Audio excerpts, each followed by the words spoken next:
तो हेलो बच्चों, कैसे हैं? उम्मीद करते हैं आप अच्छे होंगे और आपकी पढ़ाई अच्छे से चल रही होगी। मैं विनोद सर आपका ब्राइट फ्यूचर क्लासेस में एक बार फिर से स्वागत करता हूं। तो बच्चों, हमारा द्विघात समीकरण चल रहा था, तो इसके पहले वाली क्लास में हम द्विघात समीकरण के जितने भी बेसिक कॉन्सेप्ट थे उनको हम अच्छे से समझ चुके हैं।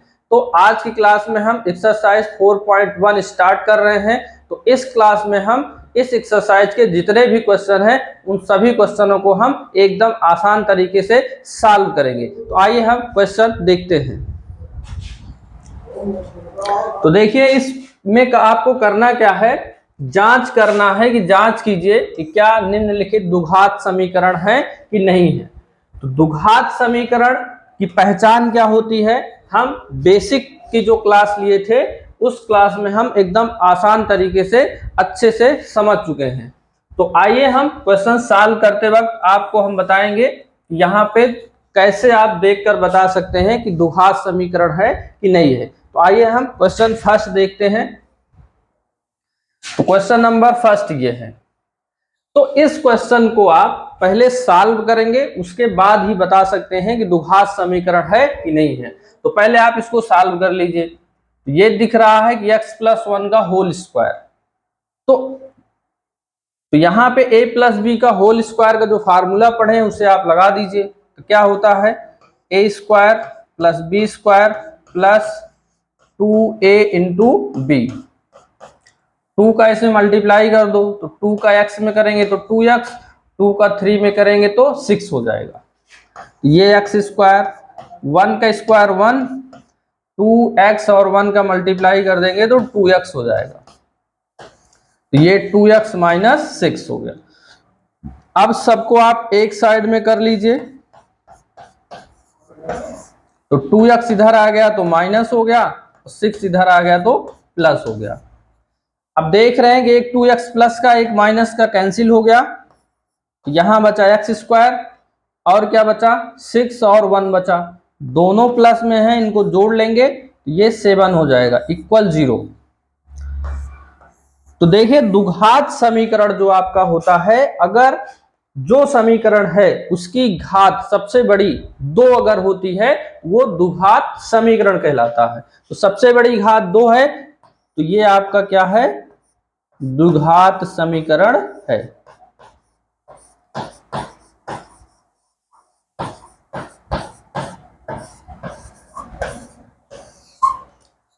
तो आइए हम अगला क्वेश्चन देखते हैं। क्वेश्चन नंबर सेकंड है।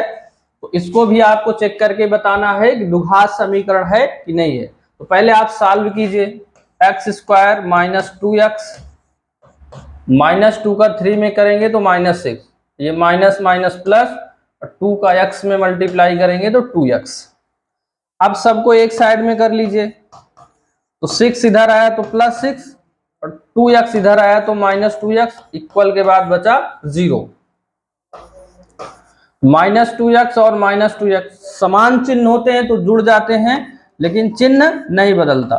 ये 4x + 6 = 0। तो इसमें आप देख रहे हैं कि सबसे बड़ी घात कितनी है, 2 है, तो 2 हो जाएगी। तो ये क्या हो जाएगा, यह द्विघात समीकरण है।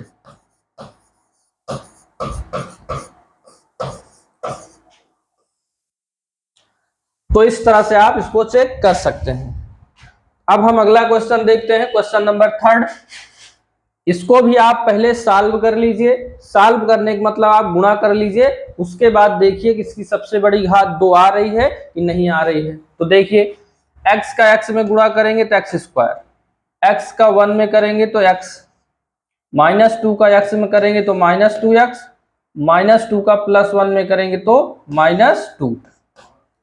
फिर x का x में मल्टीप्लाई करो x², x का +3 में करो तो 3x, -1 का x में करोगे तो -x, -1 का +3 में करोगे तो कितना आ जाएगा, -3 आ जाएगा। अब यहां देख रहे हैं कि बीच में इक्वल लगा है। अगर बीच में इक्वल लगा है तो समान जो पद होते हैं वो कैंसिल हो जाते हैं। ये x² कैंसिल हो गया, -2x और +x असमान चिन्ह होते हैं तो घट जाते हैं, चिन्ह बड़ी संख्या का लगता है, इक्वल 3x और -x असमान चिन्ह है, घट जाएगा, चिन्ह लगता है बड़ी संख्या का, ये हो जाएगा 2x, माइनस हो गया 3। बाकी अब सबको एक साइड में ले आइए, तो -2x इधर आप लेके आ रहे हैं तो -2x, इधर ये -2 तो बचा ही है, और +3 को भी इधर आप लाएंगे तो वो -3 को तो +3 हो जाएगा। ये दोनों का चिन्ह समान है, चिन्ह समान होता है तो दोनों जुड़ जाते हैं, लेकिन चिन्ह में परिवर्तन नहीं होता है। ये -3x और इसको आप घटाएंगे तो कितना आ जाएगा 1। तो यहां आप देख रहे हैं कि सबसे बड़ी घात 2 नहीं है, तो हम कह सकते हैं कि यह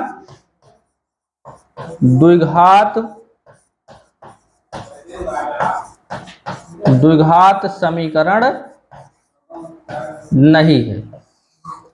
बाकी इस चैप्टर में आपको यही देखना है कि जो सबसे बड़ी घात अगर 2 होती है तो द्विघात समीकरण होता है, लेकिन और क्या क्या आप इसमें चेक कर सकते हैं, पूरा पहली क्लास में हम आपको अच्छे से समझा चुके हैं कि जो x होता है उसका गुणांक वास्तविक संख्या होनी चाहिए और सबसे बड़ी घात 2 होनी चाहिए और इक्वल तो यहाँ पे लगा ही होना चाहिए।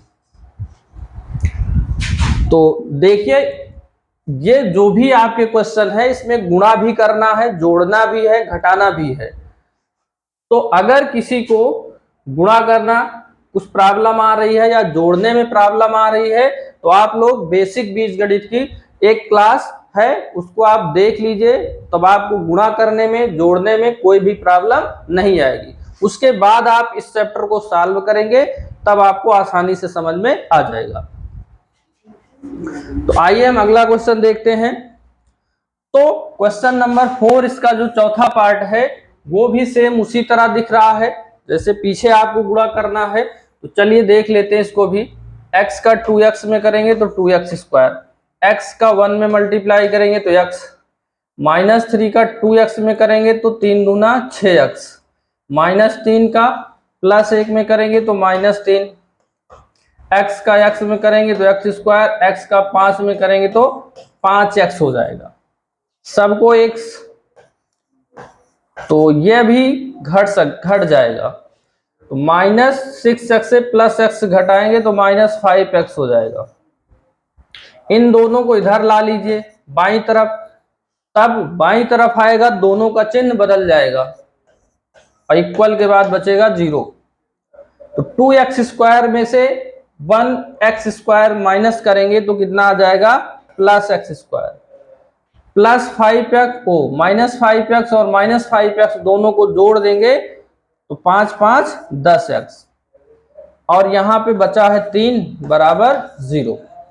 तो देख रहे हैं कि इसकी सबसे बड़ी घात कितनी है 2 है। यह द्विघात समीकरण है।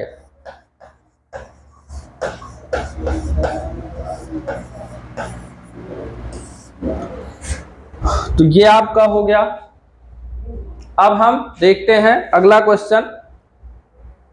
तो अगला क्वेश्चन देख रहे हैं, जो क्वेश्चन नंबर 3 आपको बताए थे सेम उसी तरह है, दोनों का आप गुणा करके उसके बाद देखिए द्विघात समीकरण है कि नहीं है, इसको आप लोग स्वयं करिएगा। अगला क्वेश्चन देखते हैं ये। तो इस तरफ तो आपको कुछ नहीं करना है, इस तरफ अगर आप देखेंगे तो a माइनस बी का होल स्क्वायर दिख रहा है। तो a माइनस बी का होल स्क्वायर का आप फार्मूला लगा दीजिए, क्या होता है a square plus B square -2a into B, ये a की वैल्यू ये b की वैल्यू, ये x स्क्वायर कैंसिल हो गया, यहाँ पे 3x + 1 बचा, 2 का स्क्वायर 4 और इन तीनों का अगर आप गुणा कर देंगे कितना हो जाएगा 4x हो जाएगा। सबको एक साइड में ले आइए, तो 4x इधर आ गया तो +4x, +1 तो इधर था ही, उसमें कोई परिवर्तन नहीं होगा। 4 आप बाईं तरफ लेके आ रहे हैं तो ये भी हो गया -4, इक्वल के बाद कुछ नहीं बचा यानी कि 0 बचा। इन दोनों को जोड़ लेंगे तो 7x और ये घट गया तो -3। तो देख ही रहे हैं कि इसमें घात 2 नहीं है, तो यह क्या हो जाएगा, द्विघात समीकरण नहीं है।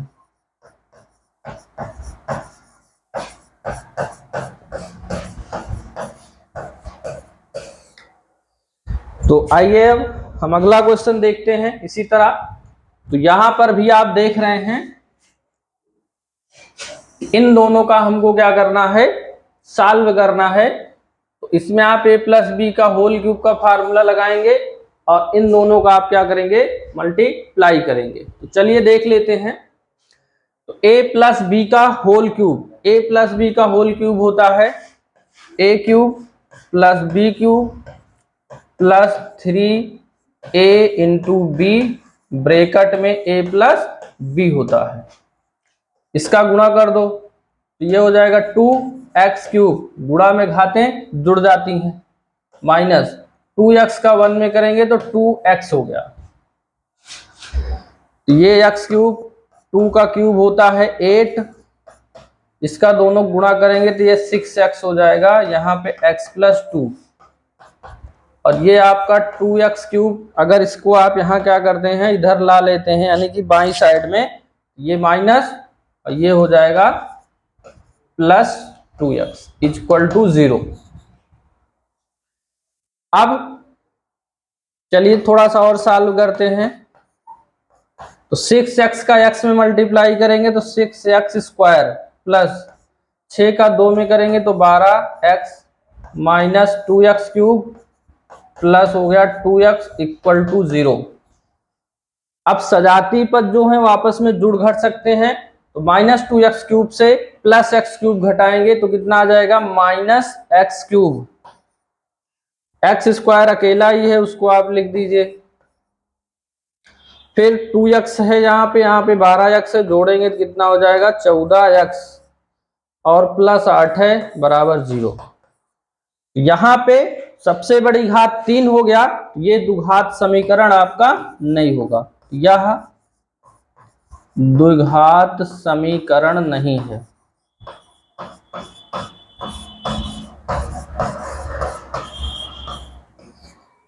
तो ये आपका हो गया। अगला क्वेश्चन आप देख रहे हैं, तो इसको आप लोग स्वयं हल करिएगा। अब हम देखते हैं क्वेश्चन नंबर 2 के जितने भी पार्ट हैं उनको हम सॉल्व करेंगे। तो देखिए इस क्वेश्चन में क्या करना है कि निम्न परिस्थितियों को द्विघात समीकरणों के रूप में निरूपित कीजिए। तो इन क्वेश्चनों में सिर्फ द्विघात समीकरण आपको बनाना है, पूरा क्वेश्चन सॉल्व नहीं करना है। तो अब देख लो क्या है। एक आयताकार भूखंड का क्षेत्रफल 528 वर्ग मीटर है, क्षेत्र की लंबाई चौड़ाई के दुगने से एक अधिक है, हमें भूखंड की लंबाई और चौड़ाई ज्ञात करना है। तो इसमें आपको लंबाई और चौड़ाई निकालना है। तो एक बात ध्यान रखना है, इस चैप्टर में आपको सिर्फ एक ही चर मानना होता है। जो पूछा है उनमें से एक को मानना है, दूसरा उसका रिलेशन दिया होता है, उसके मदद से आप उसको मान लेते हैं। भाई दो चर के रैखिक समीकरण जब हम पढ़ रहे थे तो वहां पे हम एक को x दूसरे को y मान लेते थे, तो ज्यादा कोई दिक्कत नहीं आती थी। लेकिन यहाँ पे आपको एक को x मानना है, दूसरा रिलेशन से आपको बनाना होता है। तो देखिए आपको लंबाई चौड़ाई निकालना है, तो आप मानेंगे क्या, या तो लंबाई को या तो चौड़ाई को। तो देखिए क्या मानोगे, क्षेत्र की लंबाई चौड़ाई के दुगने से एक अधिक है, लंबाई जो है चौड़ाई के 2 गुने से एक अधिक है। तो अगर चौड़ाई हमको पता होगी तभी तो 2 गुने से एक अधिक करेंगे। तो मानेंगे क्या, यहाँ पे देखिए, माना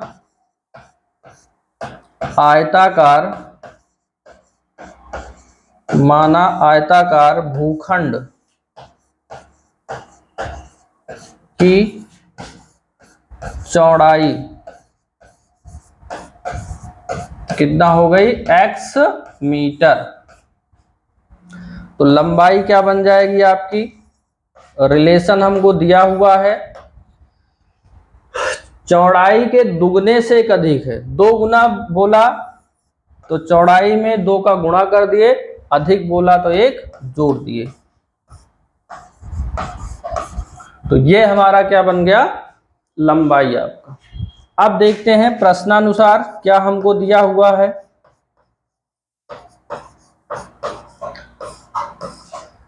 तो जो आयताकार भूखंड है उसका एरिया यानी कि क्षेत्रफल दिया हुआ है, तो लिख लेते हैं आयताकार भूखंड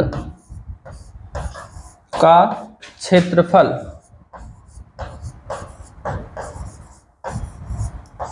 ये दिया है 528 वर्ग मीटर स्क्वायर। तो अगर आयताकार भूखंड का क्षेत्रफल आपको दिया हुआ है तो हम क्या करेंगे, आयत का जो क्षेत्रफल का फार्मूला पढ़े हैं उसको यहाँ पे लगाकर 528 बराबर कर देंगे। तो फार्मूला हम जानते हैं, आयत का होता है लंबाई गुणे चौड़ाई।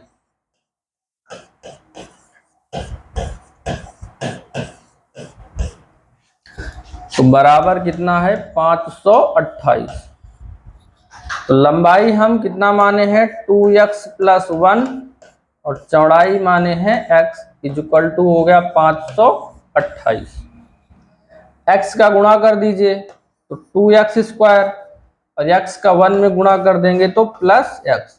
अब 528 आप इधर लाएंगे तो -528 हो जाएगा। तो ये आपका जो बना है ये व्यंजक आपका प्राप्त हो गया द्विघात समीकरण का। तो आप लोग इसको भी नोट कर लीजिए। तो आइए हम अगला क्वेश्चन देखते हैं। क्वेश्चन नंबर का सेकंड पार्ट है, बोला है कि दो क्रमागत धनात्मक पूर्णांकों का गुणनफल 306 है, तो हमको पूर्णांक ज्ञात करना है। इस क्वेश्चन को लगाने से पहले आपको ये बात याद रखना है थोड़ा सा कि अगर आपको क्रमागत पूर्णांक पूछे तो आपको मानना क्या है वो याद रखना है। तो x याद रखना है, x + 1, x + 2, x + 2, x + 3, जितना भी पूछे आप उतना भी मान सकते हैं। 2 पूछेगा या 3 या 4। और क्या पूछ सकता है, क्रमागत विषम पूर्णांक अगर पूछ ले, विषम पूर्णांक। तो विषम पूर्णांक अगर कहेगा तो आपको मानना है x + 1, x + 3, x + 5, जितना कहेगा आगे उसी में 2 जोड़ते चले जाएंगे। अगर आपसे पूछेगा क्रमागत समपूर्णांक, अब चाहे आपसे पूर्णांक कहे, संख्या कहे, कुछ भी कहे, वो यही आपको मानना है। उसमें आप मानेंगे x + 2, x + 4, इसी तरह 2 आप जोड़ते चले जाएंगे। इस बात को आप याद रखिएगा। तो देखिए हमसे क्या पूछा है, दो क्रमागत यहां पे धनात्मक पूर्णांक। तो हम मान लेते हैं, माना दो क्रमागत धनात्मक पूर्णांक। तो क्रमागत कहेगा तो आपको क्या मानना है, x मानना है और x + 1 मानना है। अब लिखते हैं प्रश्नानुसार। तो प्रश्नानुसार अब देखो प्रश्न में क्या बोला है, क्या बोला है, दो क्रमागत धनात्मक पूर्णांकों का जो गुणनफल है वो कितना है, 306 है। तो दो क्रमागत धनात्मक पूर्णांकों का गुणनफल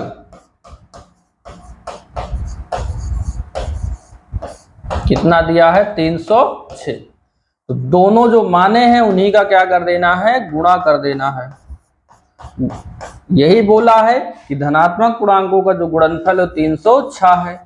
कर दीजिए गुणा, x का x में करेंगे तो x², x का 1 में करेंगे तो +x। अब 306 आप इधर ला लीजिए, इक्वल के बाद क्या बना, 0 बना। तो यही आपका आंसर आ गया। सिर्फ आपको क्या करना है, कि द्विघात समीकरण के रूप में बनाना है। तो इसको आगे भी आप सॉल्व कर सकते हैं, लेकिन आपसे यही इतना पूछा है तो आप लोग इसको नोट कर लीजिए। अब हम अगला क्वेश्चन देखते हैं। तो थर्ड में क्या पूछा है, रोहन की जो माँ है उससे 36 वर्ष बड़ी है, उसकी आयु का गुणनफल अब से 3 वर्ष पश्चात 360 हो जाता है, तो आपको क्या करना है, रोहन की वर्तमान आयु ज्ञात करना है। तो इसमें सिर्फ रोहन की वर्तमान आयु पूछा है, तो हम उन्हीं को मान लेते हैं यक्स। तो माना रोहन की वर्तमान आयु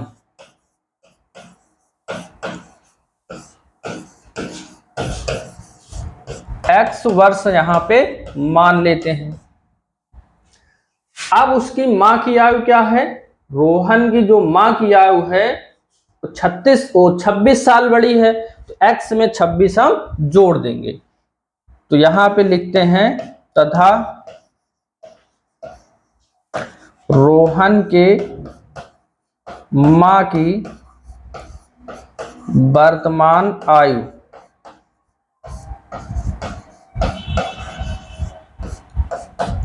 तो 26 साल बड़ी है, तो 26 इनकी आयु में हम जोड़ देंगे, तो रोहन की मां की वर्तमान आयु आ जाएगी। अब क्या पूछा है कि 3 वर्ष बाद उनकी आयु का गुणनफल 360 हो जाती है। तो हमको क्या करना है, 3 वर्ष बाद दोनों की वर्तमान आयु निकाल लेना है। तो क्या लिखेंगे, 3 वर्ष पश्चात रोहन की आयु, इस टाइम पे यक्स है, बाद जब भी पूछेगा तो उसमें आपको क्या करना होता है, जोड़ देना। तो 3 साल बाद पूछा है तो 3 आप क्या कर दिए, जोड़ दिए। अब हम इसी तरह 3 वर्ष पश्चात रोहन की मां की आयु, इस टाइम पे आप देखिए रोहन की मां की आयु कितना है, x + 26 है, तो 3 साल बाद 3 और बढ़ जाएगी, यानी कि 3 आपको क्या करना है, जोड़ देना है। तो 26 में 3 जोड़ेंगे तो x प्लस कितना हो जाएगा, 29 वर्ष हो जाएगी। तो जो रिलेशन इसमें दिया है कि 3 वर्ष पश्चात जो इनकी आयु है उसका गुणा करेंगे तो कितना हो जाएगा, 360 के बराबर हो जाएगा। तो आगे हम देखते हैं प्रश्नानुसार। तो प्रश्नानुसार क्या बोला है, 3 वर्ष पश्चात जो उनकी आयु है उसका गुणा करेंगे तो 360 के बराबर हो जाएगा। तो गुणा कर दीजिए, x + 3 का गुणा कर देना है x + 29 में, तो किसके बराबर हो जाएगा, 360 के बराबर हो जाएगा। तब आपको गुणा कर लेना है, x का x में गुणा किए तो x², x का 29 में किए तो 29x, 3 का x में किए तो 3x, और 3 का 29 में किए तो 29, और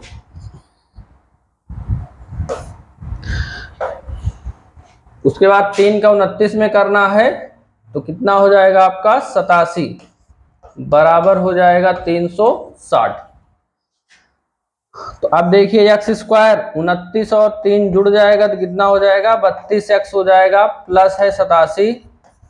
अब 360 इधर आप लेके आएंगे तो ये हो जाएगा माइनस में, इक्वल के बाद क्या बचा, 0 बचा। अब आप यहाँ पे क्या करिए, 360 से 87 घटा दीजिए, क्योंकि अलग अलग चिन्ह है तो घट जाते हैं। तो 10 से 7 गया, कितना आ जाएगा, 3, ये कितना बचा आपका 5, 15, 15 में से 8 गया 7, यहाँ पे 2, यानी कि बन गया 273। तो यही आपको करना था, यानी कि द्विघात समीकरण बनाना था। ये आपका द्विघात समीकरण हो गया।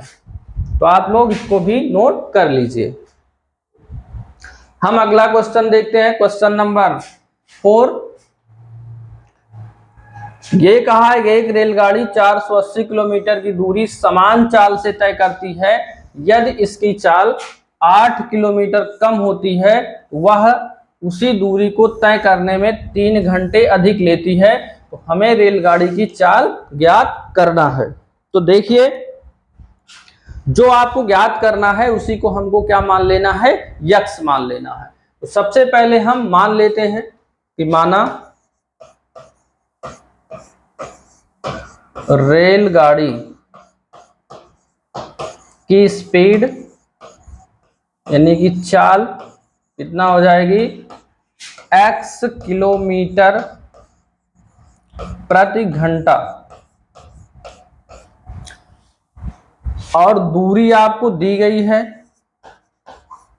तो दूरी दी गई है 480 किलोमीटर।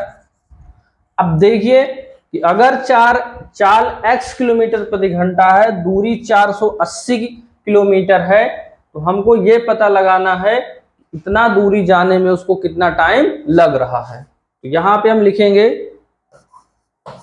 480 किलोमीटर जाने में लगा समय।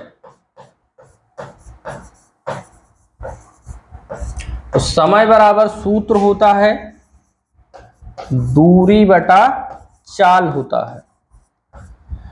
तो देखिए, एक बात आपको याद रखना है कि जब इस तरह के आपको क्वेश्चन मिले जिसमें चाल हो, दूरी हो या समय हो, तो उस क्वेश्चन में आपको ये फार्मूला हमेशा लगता है कि कोई दो दिया रहेगा और उसी पे आपको ये फार्मूला यूज करना है। तो ये बात याद रखना है। तो समय बराबर दूरी 480 है और जो चाल है वो कितना है, x। तो ये जो आया आपका क्या आ गया, टाइम आ गया। इतना समय उसको लगता है जाने में। अब आगे क्या बोला है कि जो उसकी चाल है वो 8 किलोमीटर प्रति घंटा कम कर देता है, तब उसको जाने में कितना लगता है, 3 घंटे ज्यादा लगता है। तो हम अब निकाल लेंगे नई चाल। 8 किलोमीटर प्रति घंटा चाल कम करने पर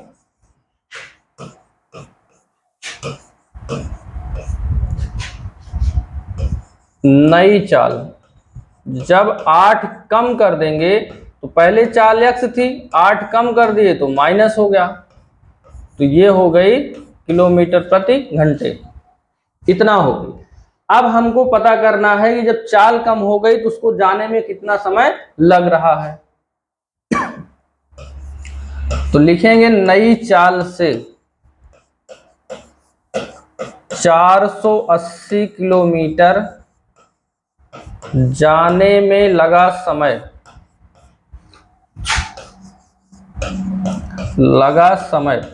तो समय का फार्मूला आपको वही लगाना है, दूरी बटा चाल। तो दूरी में कोई परिवर्तन नहीं है, दूरी 480 था तो 480 ही रखना है, और जो चाल है वो हमारी हो गई x माइनस 8। तो ये आपका नया समय निकल गया, इतना टाइम उसको लग रहा है। अब दोनों समय में क्या रिलेशन आपको क्वेश्चन में दिया हुआ है, वहीं से आपका द्विघात समीकरण बनेगा। तो देखते हैं प्रश्नानुसार। तो देखिए क्या बोल रहा है कि जब इसकी चाल 8 किलोमीटर प्रति घंटा कम हो जाती है तो दूरी तय करने में 3 घंटे समय अधिक लेता है। तो देखिए, जब इसकी चाल कम होगी तो समय ज्यादा लेगा। यहां पे ये टाइम आया है और उधर भी आपका टाइम ही आया है, तो ये टाइम कम ले रहा है क्योंकि इसकी चाल ज्यादा है, और ये ज्यादा टाइम ले रहा है। तो कितना ज्यादा ले रहा है, ये 3 घंटा ज्यादा ले रहा है। तो आप क्या कर सकते हो, ये 3 ज्यादा है, इनमें से अगर ये वाला समय अगर घटा देंगे तो किसके बराबर हो जाएगा, वो 3 के बराबर हो जाएगा।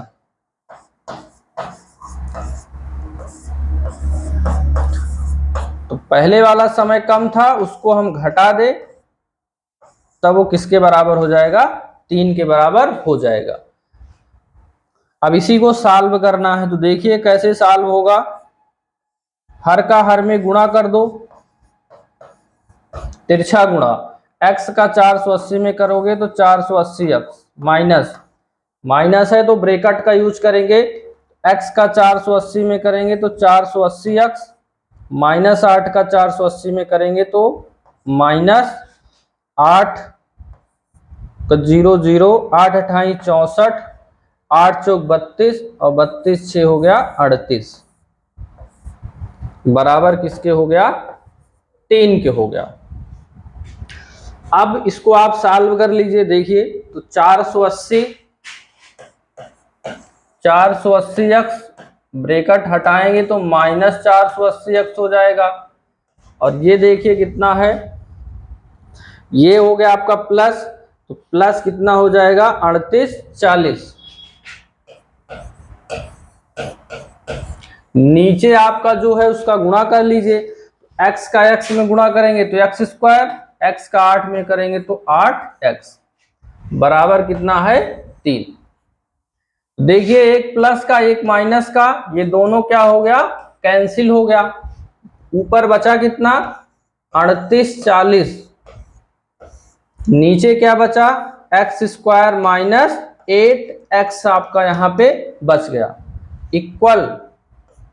इक्वल के बाद 3/1 बचा, क्रॉस मल्टीप्लाई करो, 3 का x स्क्वायर में करेंगे तो 3x स्क्वायर, 3 का 8x में करेंगे तो 8 3 कितना हो गया आपका 24, तो 24x इक्वल टू 1 का आप इसमें करेंगे तो वही आ जाएगा, सबको एक साइड में लाइए। तो कोशिश आप यही किया करिए कि बराबर के नीचे बराबर आए, हमारा एक में नहीं आया, आप लोग कोशिश किया करिए बराबर के नीचे ही बराबर होना चाहिए। इसको इधर आप लेके आएंगे तो माइनस हो जाएगा, इक्वल के बाद 0 बचा। तो देखिए जब समीकरण इस तरह से आपके आ जाए, अगर कुछ कॉमन मिल रहा है तो आप उसमें कॉमन ले लिया करिए, तो 3 इसमें हमको कॉमन मिल रहा है, तो 3 कॉमन ले लेंगे तो x स्क्वायर बचेगा, 3 अठे 24 हो जाएगा, 3 एक कम 3, 3 दूना 6, 3 8 24 और 0, कुछ इतना आ गया। अब 3 इधर गुणे में है, दूसरे तरफ आप लेके जाएंगे तो वो बटे में हो जाएगा, तो बटे में हो गया, तो 0 का बटा कुछ भी करते हैं तो 0 ही आता है, तो ये आपका क्या बन गया, द्विघात समीकरण बन गया आपका। तो इस चैप्टर में जितने भी क्वेश्चन थे उनको हम पूरा सॉल्व कर दिए, जो 1-2 क्वेश्चन छूटे हुए हैं उसको आप अपने मन से कर लीजिएगा। अब अगली क्लास में हम इसके अगले वाला जो चैप्टर है उसको सॉल्व करेंगे।